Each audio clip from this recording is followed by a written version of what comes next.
Hey, true crime enthusiasts and horror lovers.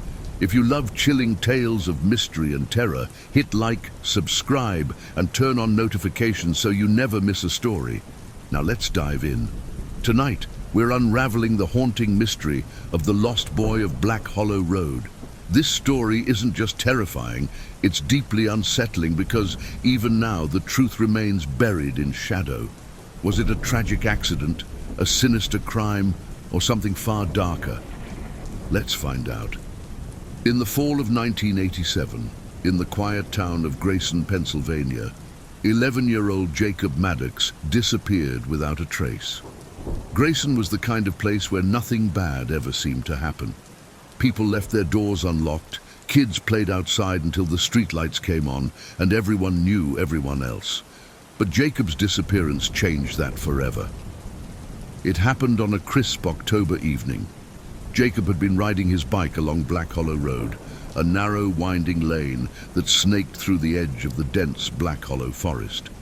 He'd promised his mother he'd be home by sunset, but when the clock struck 7 and he still hadn't returned, she began to worry. By 8, panic had set in. The search began immediately. Neighbors with flashlights combed the woods, calling Jacob's name. The local sheriff, Tom Grayson, a man whose family the town was named after, mobilized his small force to search the area. But by dawn, the only trace of Jacob they'd found was his bike, abandoned on the side of the road. The front wheel was bent, as if it had struck something hard. At first, people assumed Jacob had gotten lost in the woods. It wasn't unusual for kids to explore Black Hollow Forest, despite their parents' warnings. But as the search stretched into days, strange details began to emerge. The dogs brought in to track Jacob's scent seemed confused. They would follow the trail to the edge of the forest, then stop and refuse to go any further, whining and pacing as though something had frightened them. Searchers reported hearing strange sounds in the woods, whispers that seemed to come from nowhere, and the feeling of being watched. And then there were the stories. You see, Black Hollow Forest had a reputation. For decades, locals had whispered about strange lights flickering between the trees, about eerie sounds carried on the wind. Some claimed to have seen a figure, a tall, shadowy silhouette lurking in the woods. Most dismissed these as urban legends, stories meant to scare children. But after Jacob's disappearance, those stories didn't feel like just tales anymore. Things took a darker turn when an elderly woman named Martha Whitaker came forward. Martha lived alone in a rundown cabin at the edge of the forest. She told Sheriff Grayson that she had seen Jacob that night. According to her, he wasn't alone. She claimed she'd spotted him through her window around 6:30 p.m. He was standing in the middle of the road, his bike lying on the ground beside him, and there was someone else. A man, tall and thin, standing just beyond the trees. Martha described him as having a strange, distorted face. It wasn't right, she said, like his features didn't belong to a person at all. When pressed for more details, Martha grew agitated. It wasn't human, she insisted. I don't know what it was, but it wasn't human. The sheriff dismissed Martha's story as the ramblings of an old woman. But her account unnerved the townsfolk. And then, a week later, another child went missing. 9-year-old Emily Carter disappeared while playing near her home, just a mile from Black Hollow Road. Like Jacob, her trail led to the forest and then vanished. By now, the town was gripped by fear. Parents kept their children indoors, and rumors spread like wildfire. Some believed it was the work of a kidnapper. Others accused Martha Whitaker, calling her a witch. But a growing number began to believe the stories about Black Hollow Forest. The turning point came 2 weeks after Emily's disappearance, when a hunter named George Mills stumbled upon something deep in the woods. It was a clearing, one that didn't appear on any maps. In the center of the clearing was an old stone well, its sides covered in moss and creeping vines. George alerted the sheriff, and the area was searched. No trace of the children was found, but what they did discover was chilling. Carved into the stones around the well were strange symbols. intricate, looping designs that no one could identify. Experts were brought in, but even they were baffled. The symbols didn't match any known language or culture. What they could agree on was this: the carvings were old, very old. The well only deepened the mystery. Where had the children gone? What did the symbols mean? And who or what was responsible? Months turned into years, and the case went cold. Jacob Maddox and Emily Carter were never found. Black Hollow Road became a place of legend, a cautionary tale for those who might venture too close to the forest. Some say the woods took them. Others believe a dark force still lingers there, waiting. So what do you think? Could there be a rational explanation, or is this a case of something truly supernatural? Let me know in the comments below. If you enjoyed tonight's story, don't forget to like, subscribe, and share. Until next time, stay safe, and remember, sometimes the scariest stories are the ones that are true. Ready for another chilling tale? This time, we're diving into the eerie case of the Midnight Lodger. It's a story of small-town horror, an unsolved murder, and the kind of mystery that will leave you double-checking your locks tonight. Let's begin. The year was 1994. In the remote town of Ridgefield, Montana, a quiet, snow-dusted place nestled in the shadow of the Rocky Mountains, rumors of a strange visitor began to spread. It started with sightings. A man in a long black coat, his face obscured by the brim of a wide hat. He was seen wandering the outskirts of town, always at night, always silent. The townsfolk called him the Midnight Lodger. At first, it was nothing more than gossip. Ridgefield was the kind of place where everyone knew everyone, and the appearance of a stranger naturally sparked curiosity. But curiosity soon turned to unease. The lodger, as he came to be called, never stayed in one place for long. People reported seeing him standing motionless in the shadows or walking slowly along the empty streets in the dead of night. He never spoke, never approached anyone, and despite the frigid winter, no one could recall seeing his breath in the icy air. Things took a sinister turn in February, when a local man named Daniel Reeves was found dead in his home. Daniel was a well-known figure in Ridgefield, the owner of a small diner on Main Street. When he didn't show up to open the diner one morning, a concerned neighbor stopped by to check on him. What they found would haunt the town forever. Daniel's body was discovered in his living room, slumped in his favorite armchair. His eyes were wide open, frozen in a look of terror, and his mouth was twisted into a silent scream. The cause of death was unclear. There were no signs of a struggle, no wounds, no indication of a heart attack or stroke. The only unusual detail was a small blackened mark on his forehead, almost like a burn, but no one could determine what had caused it. The investigation turned up nothing. There were no signs of forced entry, and nothing in the house appeared disturbed. The police were baffled, and whispers began to circulate. Many in the town were convinced the lodger was somehow involved. A week later, another death occurred. This time, it was Grace Miller, an elderly woman who lived alone in a house on the edge of town. Grace was found sitting at her kitchen table, her tea untouched and cold. Like Daniel, she had no visible injuries, only that same blackened mark on her forehead. Panic began to spread. People locked their doors, kept their curtains drawn, and refused to go out after dark. But even as fear gripped the town, the lodger continued to appear. Residents reported seeing him standing under streetlights, his face obscured by shadow, or watching from the edge of the forest. One night, a group of teenagers decided to confront him. Armed with flashlights and baseball bats, they followed him as he walked down the snow-covered streets. They claimed he didn't seem to notice them at first, but when they called out to him, he stopped. The teens described the moment he turned around as the most terrifying experience of their lives.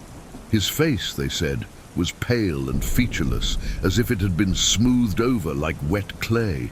His eyes were dark hollows, and when he tilted his head to look at them, a low, guttural sound filled the air, a sound that made their ears ring and their stomachs turn.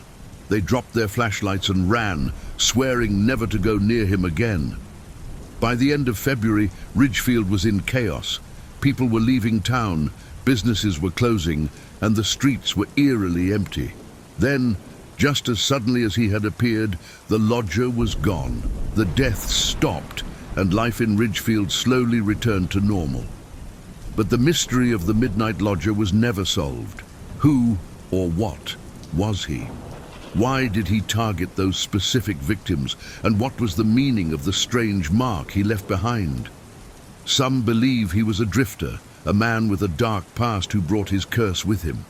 Others think he was something else entirely, a shadowy being that feeds on fear and death.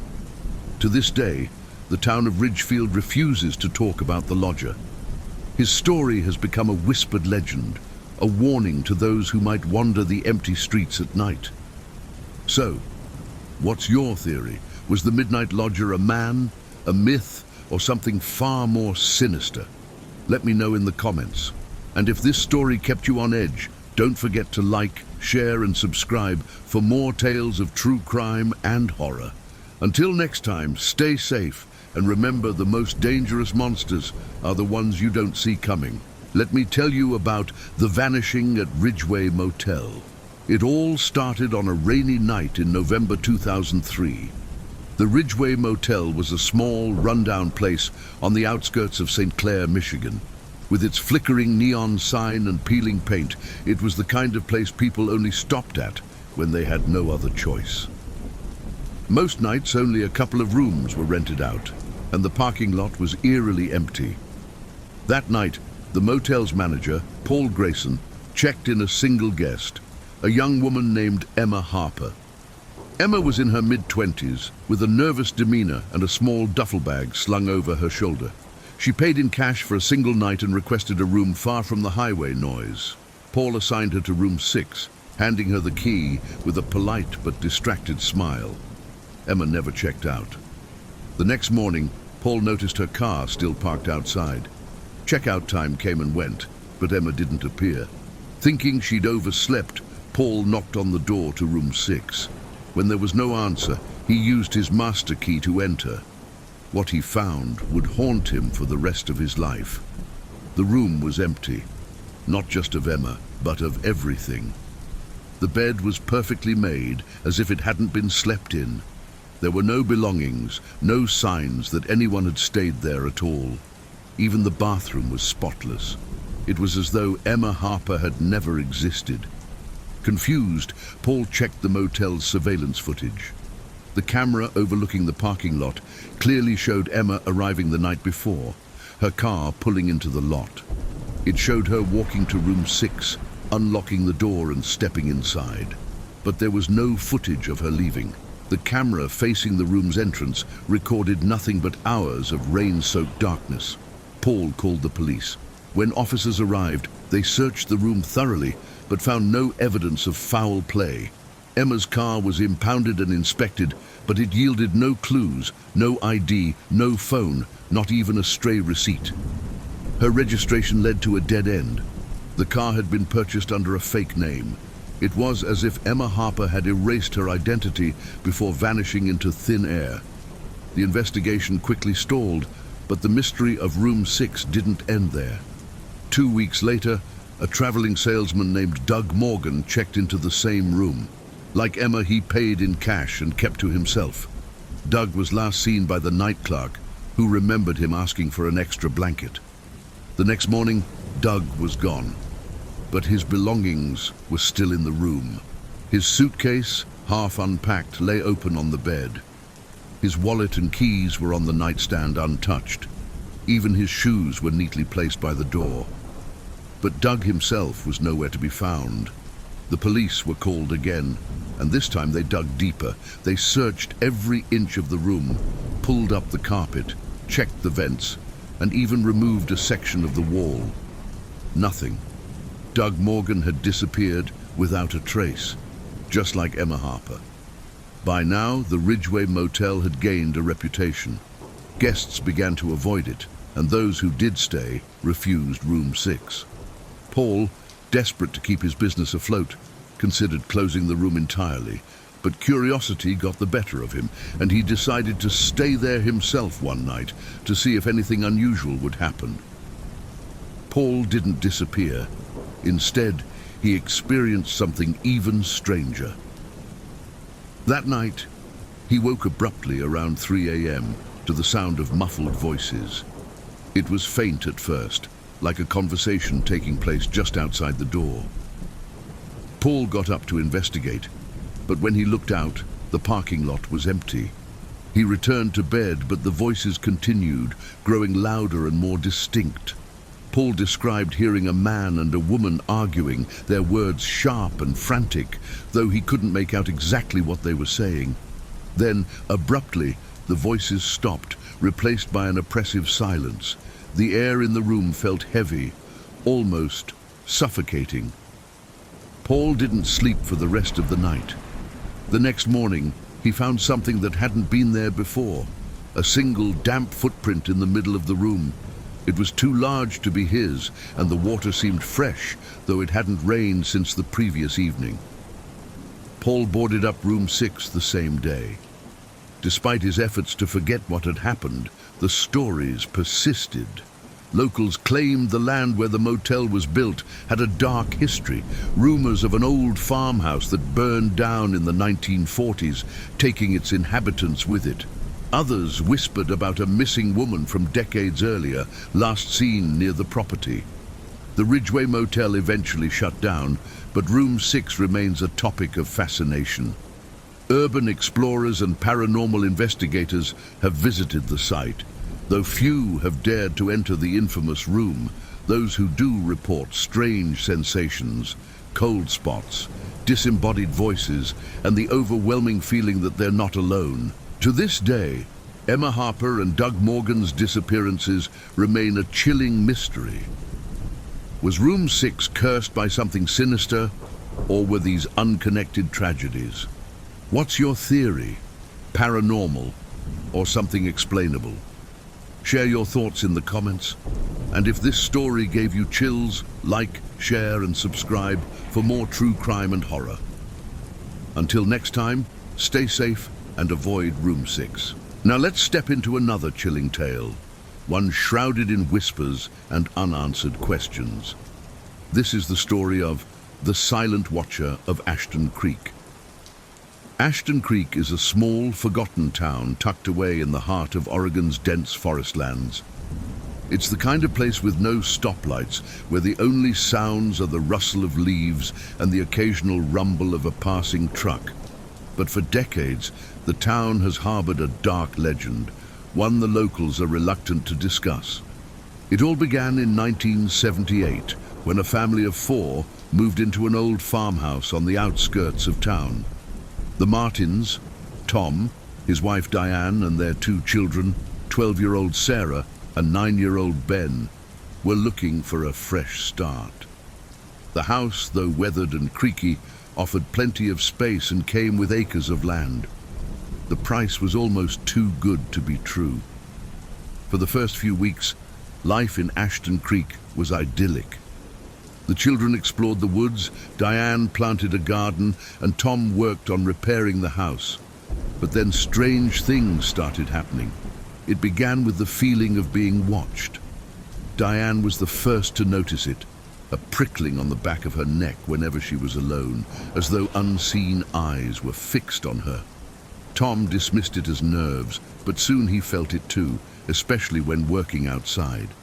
One evening, Sarah came running into the house, pale and shaking. She claimed she'd seen a man standing at the edge of the woods. When Tom went to investigate, there was no one there, but he found footprints in the soft earth, barefoot and unusually large. Things escalated from there. Objects in the house began to move on their own. Chairs shifted slightly, picture frames tilted, and once the family found every cabinet in the kitchen wide open. Ben started waking up in the middle of the night, crying that someone was tapping on his window. Then there were the sightings. Diane swore she saw a shadowy figure standing in the yard, just beyond the porch light's reach. Sarah claimed she saw the same figure one afternoon while playing near the barn. But it was Tom's encounter that terrified the family the most. One night he stayed up late, sitting on the porch with a shotgun across his lap. Around midnight, he saw movement near the tree line. He shouted a warning, but the figure didn't move. It simply stood there, silent and still. Tom aimed his flashlight and froze. The figure was tall, with unnaturally long limbs and a face that didn't look human. Its features were twisted, almost animalistic, and its eyes glinted with a dull, reflective glow. Tom fired a warning shot, and the figure vanished into the trees. The family contacted the local sheriff, but the investigation led nowhere. There was no sign of an intruder, no evidence beyond the footprints and the family's accounts. The Martins were told to lock their doors and call if anything else happened. But things only got worse. The night before the family decided to leave Ashton Creek for good, Sarah disappeared. Tom and Diane woke to find her bed empty, the window wide open. They searched the woods for hours, shouting her name, but there was no trace of her. When the sun rose, they found her in the barn, sitting in the corner, trembling and pale. She wouldn't speak, wouldn't respond to their questions. All she could do was point to the loft above them. Tom climbed the ladder and found something horrifying. Scattered across the hay were crude wooden carvings, figures with long limbs and grotesque faces, dozens of them, each more disturbing than the last. The family fled Ashton Creek that same day, leaving most of their belongings behind. They never returned. The house remains abandoned, slowly crumbling into the forest. Locals avoid it, and those brave enough to visit speak of hearing whispers in the trees, the feeling of being watched, and the occasional glimpse of a tall, shadowy figure in the distance. Some say the silent watcher is a spirit, cursed to haunt the land. Others believe it's a creature of the woods, something ancient and primal, but no one knows for sure. What do you think? Is the silent watcher a figment of imagination, or does something truly malevolent linger in Ashton Creek? Let me know in the comments. If this story chilled you, don't forget to like, share, and subscribe for more tales of the macabre.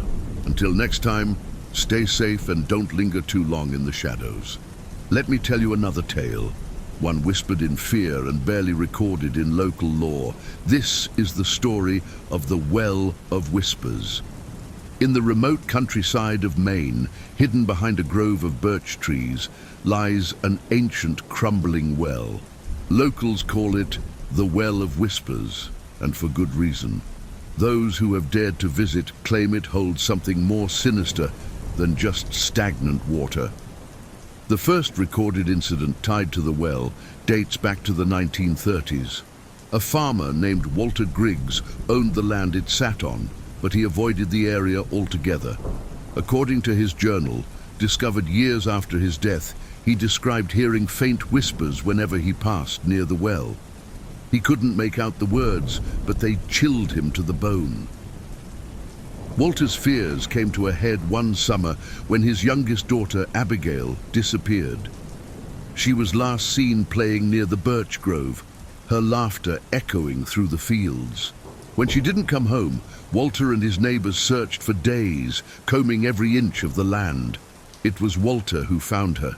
She was lying next to the well, pale and still, as though she had fallen asleep. But Abigail never woke up.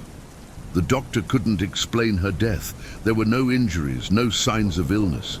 Walter was left to bury his child, but he never spoke of what he saw that night.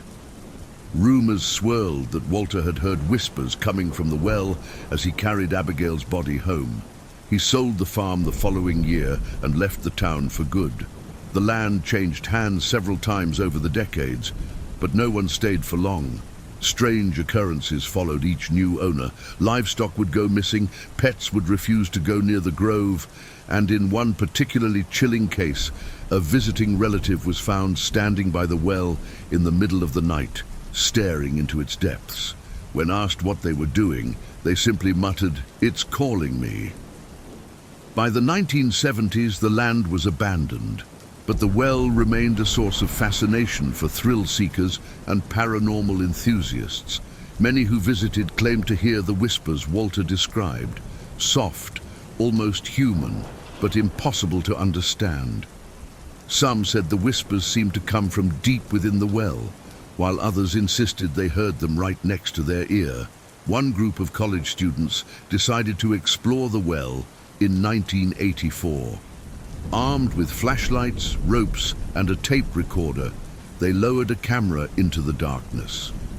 The footage, later recovered from a backpack left at the site, revealed little at first, just the stone walls of the well and stagnant water at the bottom. But then came the sound. The whispers started faintly, growing louder and more insistent. One of the students screamed, claiming they could feel something cold brushing against their hand, though no one else saw anything. In the chaos, the rope snapped, and the camera plunged into the water. The students fled, leaving their equipment behind. None of them spoke publicly about what happened, but one member of the group, years later, claimed in a forum post that they were haunted by vivid nightmares, dreams of being pulled into the well by pale, clawed hands. The whispers grew into a legend, but no one could explain their origin.